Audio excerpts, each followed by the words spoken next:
পরমপূজ্য গুরুদেব পণ্ডিত শ্রী রাম শর্মা আচার্যের রচনা কর্ম বড় না ভাগ্য। কর্ম বড় বা ভাগ্য, এই নিয়ে তর্ক বিতর্ক বহু বছর যাবত এই দুনিয়ায় চলে আসছে। কর্ম ও ভাগ্যের মধ্যে কে বড় প্রশ্ন বহু বছর ধরে মানুষের মনে আন্দোলিত হচ্ছে। কর্মবাদী লোকেরা বলে কর্মই সবকিছু, ভাগ্য বলে কিছু নেই। আবার ভাগ্যবাদী লোকেরা বলে যে ভাগ্যই সবকিছু, মানুষ ইচ্ছা করলে সবকিছু করতে পারে, অন্তত সেটাই হবে যা ভাগ্যে লেখা আছে। বস্তুত সত্যই বা কোনটি, কর্ম বড় নাকি ভাগ্য? একে বোঝাবার জন্য আমি এক পুরনো কাহিনীতে প্রবেশ করছি। কাহিনী অনুসারে একবার দেবর্ষী নারদ ভগবান বিষ্ণুর কাছে পৌঁছালেন। তিনি ভগবানের কাছে অভিযোগ করে বললেন, আপনার তৈরি করা এই ধরনীতে আপনার প্রভাব কমে যাচ্ছে। যে মানুষ ধর্ম ও সত্যের পথে চলেছে তার মঙ্গল হয় না, তথা অধর্ম ও অন্যায়ের পথে চলা দুষ্ট, বিধর্মী ও পাপী মানুষ প্রতিদিন অতিবাহিত করছেন।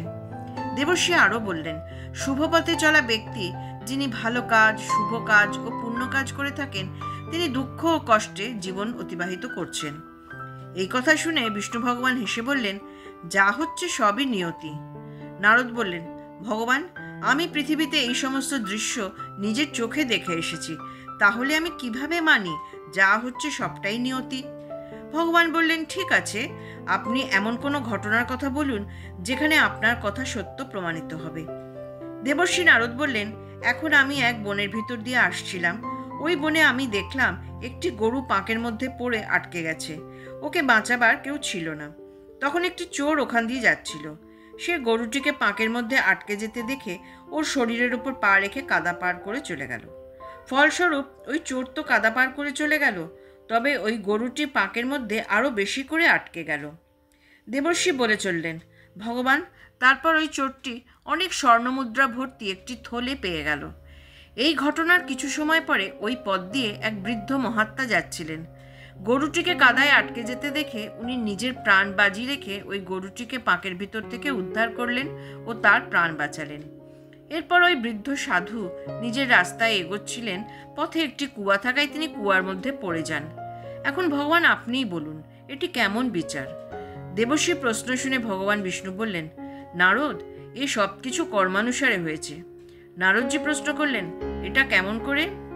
তখন ভগবান বললেন, আগে চোরের দ্বারা কৃত সুকর্মের কারণে চোর কেবল স্বর্ণমুদ্রা ভরা থলি নয়, সম্পূর্ণ মহল পেত।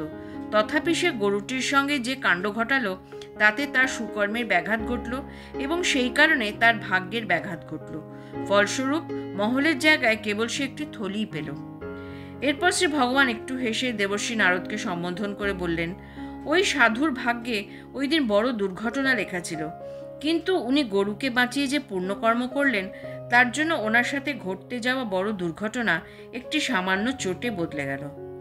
ভগবানের কথা শুনে নারদজি সন্তুষ্ট হলেন এবং বুঝলেন যে শুভ কর্মের ফলে শুভ ভাগ্যের নির্মাণ হয় এবং অশুভ কর্মের ফলে অশুভ ভাগ্যের নির্মাণ হয়, এবং সেই অনুযায়ী কর্ম করলে আমরা আমাদের ভাগ্যকেও বদল করতে পারি। অখণ্ড জ্যোতি, 1 জুন 2024, পৃষ্ঠা 40। রচনাটি ভালো লেগে থাকলে লাইক, শেয়ার এবং সাবস্ক্রাইব করার অনুরোধ।